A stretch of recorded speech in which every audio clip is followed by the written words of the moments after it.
طب انا اروح دلوقتي فين اختم مسيرتي الكرويه؟ السعوديه حلوه بس حر قوي واحنا داخلين على الصيف وانا مش مستحمل الصراحه، وغير كده اروح هناك احط على رونالدو واكسر ارقام وهو في اخر ايامه هو التاني، حرام ما نرضاش لينا.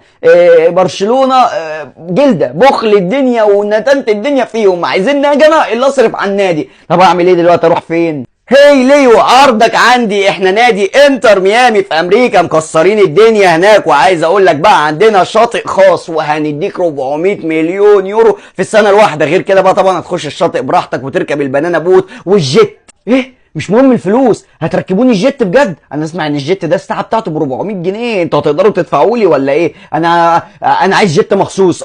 حس كده بقى حلو بقى الواحد داخل على الصيف بقى. يا مصيبتي السودا، ايه اللي بتعمله ده يا ليو؟ حرام عليك، الحقونا يا جدعان، عشمني بيه وغدر فيا، حببني فيه وبعني، يما اعمل ايه يا راجل؟ حرام عليك، احنا مش متفقين ترجع برشلونه وبيتك التاني.